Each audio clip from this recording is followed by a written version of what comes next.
नमस्कार। आज हम लोग जो स्टार्ट करेंगे वो क्लास 10th का चैप्टर नंबर 5 जिसका नाम है समांतर श्रेणी अर्थमेटिक प्रोग्रेशन। चलिए इस वीडियो में हम लोग ये समझेंगे कि अर्थमेटिक प्रोग्रेशन क्या होता है और ये चैप्टर में जो फार्मूलाएं हैं, जो भी फार्मूला वगैरह है, उसका यूज किस प्रकार से करेंगे, एकदम बेसिक से आपको हाई लेवल तक बताई जाएगी। आप ध्यान से इस कॉपी किताब निकाल लीजिए और समझिए हम क्या बता रहे हैं आपको।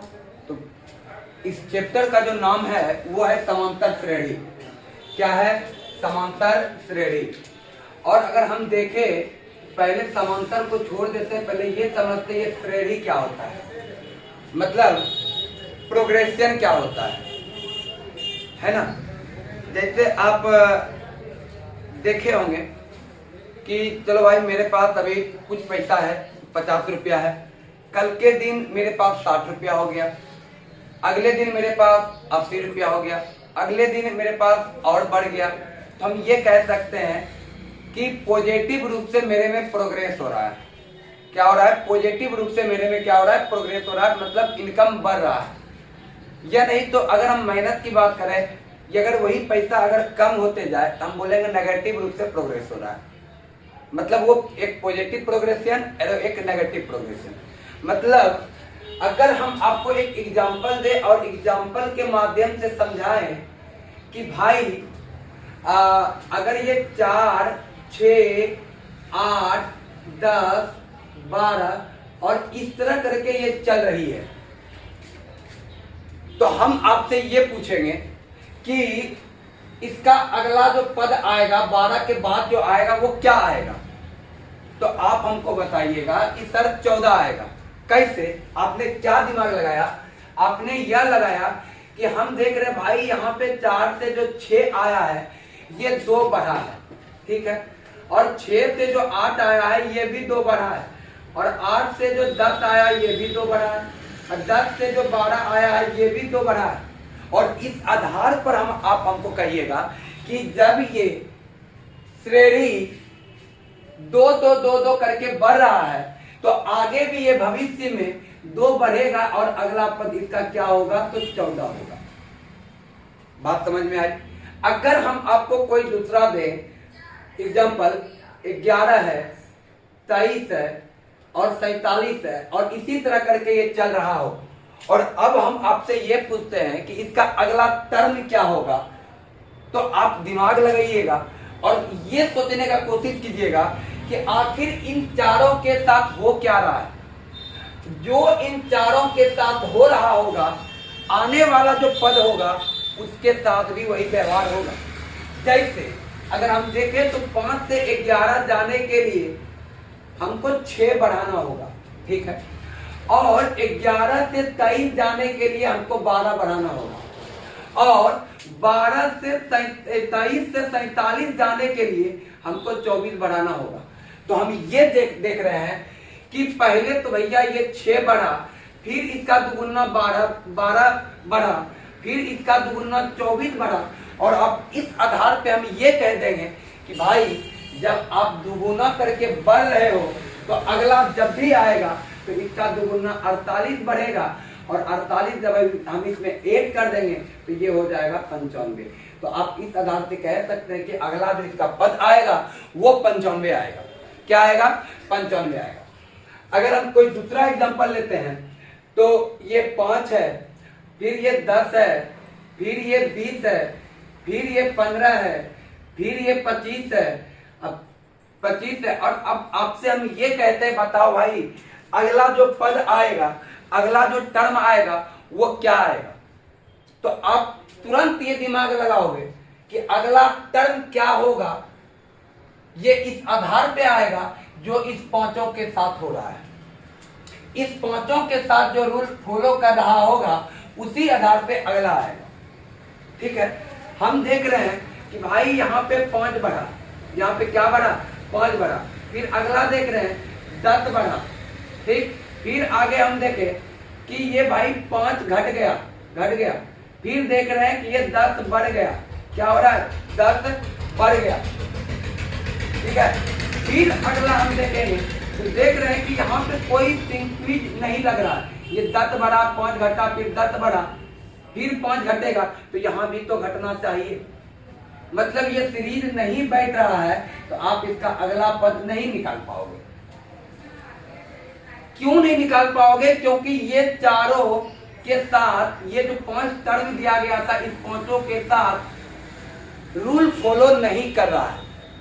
तो हम अगला कोई भी पद तब निकाल सकते हैं जब उस चारों के साथ जो व्यवहार हो रहा है उस व्यवहार का पता कर लें। अगर कोई ना कोई व्यवहार से वो आगे, कोई ना कोई रूल से अगर वो आगे बढ़ रहा है, तब हम उसको कहेंगे श्रेणी, चाहे वो कोई भी रूल्स हो, चाहे जोड़ का रूल हो, घटाव का रूल हो, गुणा का रूल हो, भाग का रूल हो, चाहे कोई भी रूल हो, अगर किसी रूल से वो आगे बढ़ रहा है तो हम उसको कहेंगे श्रेणी। अब बात करते हैं भैया हम समांतर श्रेणी का, क्योंकि मेरा चैप्टर का नाम है समांतर श्रेणी। और समांतर श्रेणी ये खुद देखिए आप कि 2 शब्दों से मिलकर बनी है, एक तो भैया समान और प्लस में अंतर, प्लस में क्या अंतर, समांतर 2 शब्दों से मिलकर बनी है, समान और अंतर। मतलब यहीं से समांतर श्रेणी का परिभाषा निकल के आता है कि वैसा श्रेणी जिसमें समान अंतर से वो आगे बढ़े।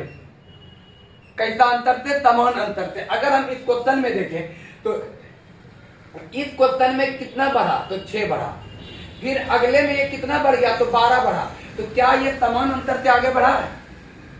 फिर आगे देखिए ये 24 बढ़ गया, क्या ये समान अंतर से आगे बढ़ा है? नहीं, तो ये भैया समांतर श्रेणी नहीं है। अब इस क्वेश्चन को अगर हम देखें तो देखिए यहाँ पे कितना बढ़ा, 4 से 6 जाने में 2 बढ़ गया, फिर 6 से 8 जाने में कितना बढ़ गया, तो 2 बढ़ गया, फिर 8 से 10 जाने में कितना बढ़ गया, तो 2 बढ़ गया। तो क्या ये समान अंतर से आगे बढ़ रहा है? तो हाँ बढ़ रहा है, 2 2 2 2 करके आगे बढ़ रहा है। तो हम भाई बोलेंगे कि आप भैया समांतर श्रेणी हो। मतलब समांतर श्रेणी उसको कहेंगे वैसा श्रेणी जिसके क्रमागत का मतलब हो गया भैया लगातार। क्या हो गया? लगातार। जिसके क्रमागत पदों का अंतर सदैव मीन्स हमेशा, सदैव क्या हो? बराबर हो। सदैव क्या हो? बराबर हो। क्या कहलाता है? तो भैया समांतर श्रेणी कहलाता है। क्या कहलाता है? तो समांतर श्रेणी कहलाता है। ठीक है, अब आपको ये समझ में आ गया। अगर समांतर श्रेणी कहेंगे तो उसके क्रमागत पदों का अंतर सेम होना चाहिए। अगर सेम नहीं हो रहा है तो वो समांतर श्रेणी नहीं है। अगर हम आपको दूसरा एग्जांपल दे, अब आप हमको बताइए कि अगर हम एग्जांपल ले कि भाई 9, 12, 15, 18, 21, 24, क्या ये समांतर श्रेणी है? तो आप तुरंत दिमाग लगाओगे कि भाई इसमें जाने में क्या बढ़ा, तो 3 बढ़ा, फिर जाने में क्या बढ़ा, तो 3 बढ़ा, क्या बढ़ा, तो 3 बढ़ा, क्या बढ़ा, 3, क्या 3, क्या सेम चीज से ये आगे बढ़ रहा है? क्या इसका सेम अंतर है? सेम अंतर से ये आगे बढ़ रहा है? तो आप बोलिएगा हाँ सर। तो कहने का मतलब है कि ये भैया समांतर श्रेणी है, ये समांतर श्रेणी है। अगर हम आपको दूसरा क्वेश्चन ले कि भाई 50 है, 45 है, 40 है, 35 है और भाई 30 है, तो क्या ये समांतर श्रेणी है? तो आप बोलोगे यस सर, ये भी समांतर श्रेणी है। क्यों? क्योंकि हम अगर देखें तो ये 5 घट गया, फिर आगे देखे तो 5 घट गया, फिर आगे देखे 5 घट गया, फिर आगे देखे तो 5 घट गया। मतलब जो भी चीज हो रहा है, चाहे वो बढ़ रहा है चाहे वो घट रहा है, वो सेम चीज बढ़ रहा है या घट रहा है। अगर ये सेम चीज बढ़ रहा है या घट रहा है तभी हम इस आधार पे कह सकते हैं भैया आप समांतर श्रेणी हो, अन्यथा आप समांतर श्रेणी नहीं हो। तो क्या ये समांतर श्रेणी है? तो ये समांतर श्रेणी है। अब समझिए कि समांतर श्रेणी को इंग्लिश में बोलते हैं अर्थमेटिक प्रोग्रेशन, मतलब समांतर से ए निकाल लेते हैं और श्रेणी से पी निकाल लेते हैं, तो समांतर श्रेणी को सूचित करेंगे हम एपी से। क्या चीज से? एपी से। समांतर श्रेणी को जो सूचित किया जाता है वो एपी से करते हैं। किससे करते हैं? एपी से करते हैं। तो आपको यहाँ इतना तक समझ में आ गया कि समांतर श्रेणी किसको कहेंगे और किसको नहीं कहेंगे। अब हम आपसे अगला क्वेश्चन लेते हैं कि 1 का स्क्वायर है, 2 का स्क्वायर है, 3 का स्क्वायर है, 4 का स्क्वायर है, 5 का स्क्वायर है, क्या ये समांतर श्रेणी है? तो कुछ विद्यार्थी ये बोलेंगे हाँ ये समांतर श्रेणी है। क्यों बोलेंगे वो? क्योंकि वो देख रहा है कि 1 का स्क्वायर था, फिर 2 का स्क्वायर हुआ, फिर 3 का स्क्वायर हुआ, फिर 4 का स्क्वायर हुआ, फिर 5 का स्क्वायर हुआ। उसके माइंड में अगला तो 6 का स्क्वायर होगा, और ये बात सही है कि अगला 6 का स्क्वायर होगा। लेकिन ये समांतर श्रेणी है या नहीं है, इस बात का पता हम उसके अंतर से लगाते हैं कि सेम चीज आगे बढ़ रहा है या सेम चीज आगे घट रहा है, तब वो समांतर श्रेणी होगा, अन्यथा वो समांतर श्रेणी नहीं होगा। तो हम देखते हैं कि 1 का स्क्वायर अगर लिखे तो 1, 2 का लिखे तो 4, 3 का लिखे तो 9, 4 का लिखे तो 16, 5 का लिखे तो 25। तो क्या 1 से 4 जाने में 3 बढ़ा, यहाँ 5 बढ़ गया, यहाँ पे 7 बढ़ गया, यहाँ पे 9 बढ़ गया। अब आप बताइए क्या ये सेम चीज आगे बढ़ रहा है? सेम चीज आगे बढ़ रहा है? नहीं बढ़ रहा है, तो हम इसको बोलेंगे भैया आप समांतर श्रेणी नहीं हो। अगर समांतर श्रेणी होना है तो भैया सेम चीज आगे बढ़ना चाहिए, सेम चीज। अगर 3 बढ़ रहा था तो 3 बढ़ना चाहिए, 5 बढ़ रहा था तो 5 बढ़ना चाहिए, 7 बढ़ रहा है तो 7 आगे बढ़ना चाहिए। तो समांतर श्रेणी होने के लिए उसका अंतर जो होना चाहिए वो क्या होना चाहिए? हमेशा समान होना चाहिए। क्या होना चाहिए? समान होना चाहिए। मतलब वैसा श्रेणी जिसके क्रमागत पदों का अंतर सदैव बराबर हो उसको क्या कहेंगे? समांतर श्रेणी कहेंगे। तो अब आपको समांतर श्रेणी किसको कहेंगे और किसको नहीं कहेंगे ये बात पता चल गया है। तो चलिए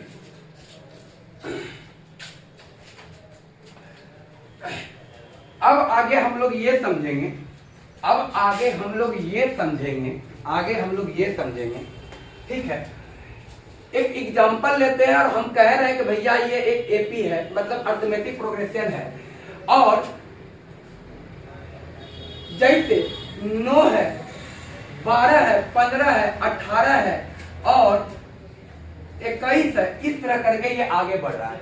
बात तो यहाँ क्लियर है, ये समांतर श्रेणी है, ये बात भी आप क्लियर है क्योंकि आप देख रहे हैं कि 3 करके आगे बढ़ रहा है, ठीक है। अब हम आपसे ये क्वेश्चन करते हैं भैया इस समांतर श्रेणी का प्रथम पद कौन है? प्रथम पद कौन है, मतलब फर्स्ट टर्म कौन है? तो आप कहोगे कि सर इस समांतर श्रेणी का पहला पद 9 है। कौन है? तो 9 है। कौन है? तो 9 है। कौन है? तो 9 है। तो पहला पद को हम लोग सूचित करते हैं ए से। क्या कहते हैं? ए से। या तो हम इसको A1 भी कह सकते हैं या तो हम इसको T1 भी कह सकते हैं, टर्म 1। मतलब प्रथम पद को सूचित किया जाता है ए से या A1 से या T1 से। बात क्लियर है?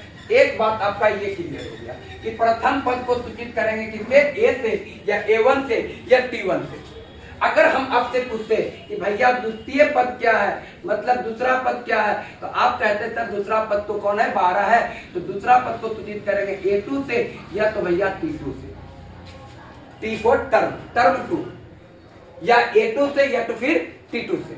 अगर हम आपसे पूछते कि तीसरा पद क्या है, तो आप हमको बताते हैं कि तीसरा पद 15 है और इसको सूचित करते हैं A3 से या फिर T3 से अगर हम आपसे पूछते कि चौथा पद भैया क्या है, चौथा पद, तो आप हमको बोलते हैं ये पहला हुआ, ये दूसरा, ये तीसरा, चौथा पद जो है वो 18 है।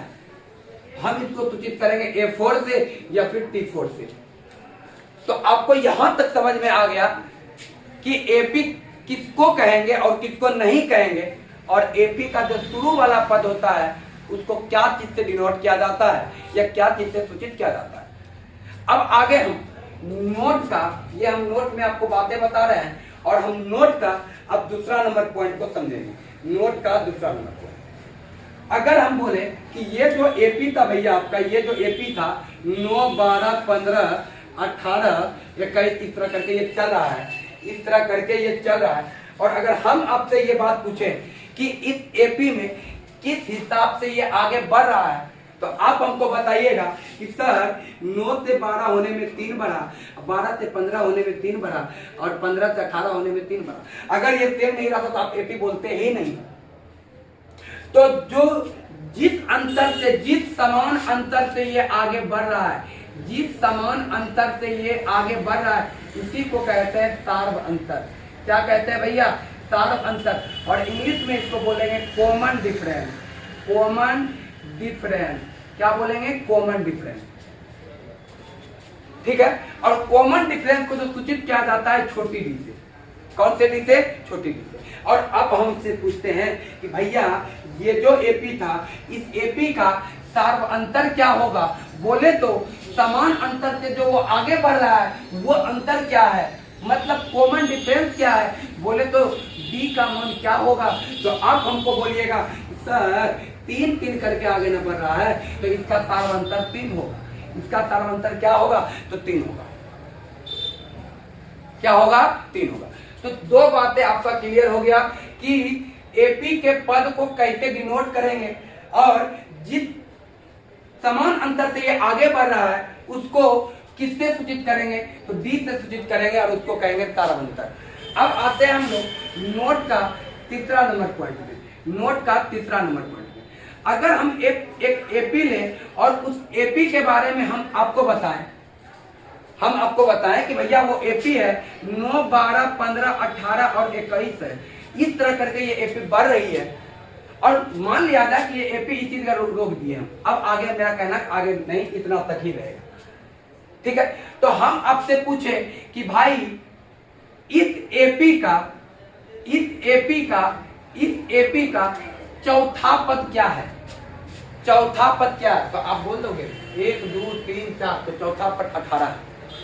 आप बोलोगे ना चौथा पद क्या है? 18 है। और चौथा पद को जो डिनोट करेंगे A4 से या T4 से करेंगे। ठीक है। अब हम आपसे बोले कि चौथा पद क्या है? चौथा पद क्या है? आप बोल दिए कि 18 है। मतलब आप कमो पद बोले 18 है तो चौथा पद ये आपका n का मान होगा 4। मतलब n जो आपको बताता है वो बताता है पदों की संख्या को, पदों की संख्या को। टर्म्स ऑफ नंबर मतलब n से पता चलता है कि भैया उसमें कितना पद है। अगर हम आपसे पूछेंगे कि 8वां पद क्या होगा तो n का मान हो जाएगा 8 और 8वां पद पे कौन बैठा है उसको कहेंगे an या A8, क्योंकि 8वां पद है तो A8। जैसे चौथा पद को A4, तीसरा को A3, उसी तरह 8वां पद को बोलेंगे A8। ठीक है।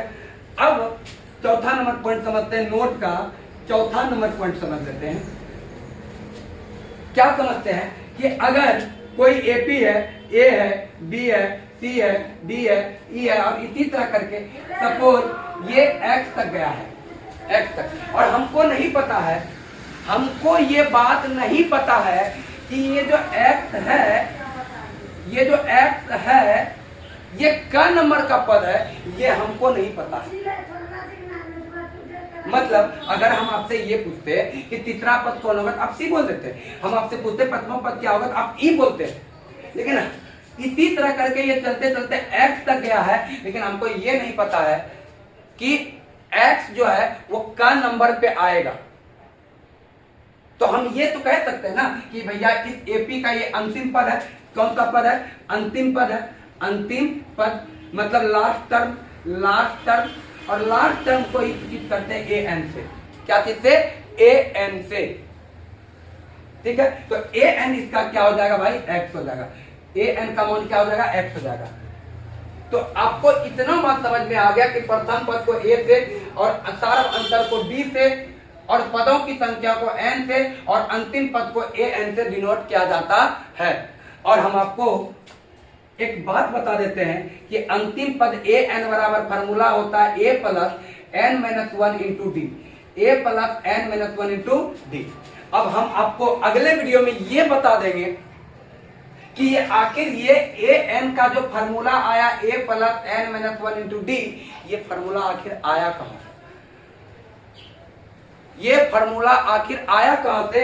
इस फॉर्मूला को हम अगले वीडियो में प्रूव करेंगे और समझेंगे। तो अब आप हमको ये बताइए, जो ए है ये क्या है? तो ए जो है ये प्रथम पद है, एन क्या है? तो एन पदों की संख्या, और डी क्या है? तो डी सार्वंतर है, और ए एन क्या है? तो ए आपका अंतिम पद है, मतलब जो सा पद आपको निकालने का आ रहा है वो पद है। तो फॉर्मूला आपके दिमाग में होनी चाहिए कि ए एन बराबर फॉर्मूला होता क्या है? तो ए एन बराबर होता है A plus N minus one into D, A plus N minus one into D. तो हम आपको इस चैप्टर का, समांतर श्रेणी चैप्टर का बेसिक पूरा बता दिए कि आखिर समांतर श्रेणी में कौन कौन सा पद है और समांतर श्रेणी कहते किसको है। और हम उम्मीद करते हैं कि आपको यह वीडियो पसंद आया होगा। अगर आपको पसंद आया होगा तो आप चैनल को सब्सक्राइब कर लीजिएगा और वीडियो को लाइक कर लीजिएगा। मिलेंगे आपसे फिर अगले वीडियो में और इस फार्मूला को प्रूव करेंगे, आखिर ये फार्मूला आया तो आया कहां से। ठीक है, मिलेंगे आपसे फिर।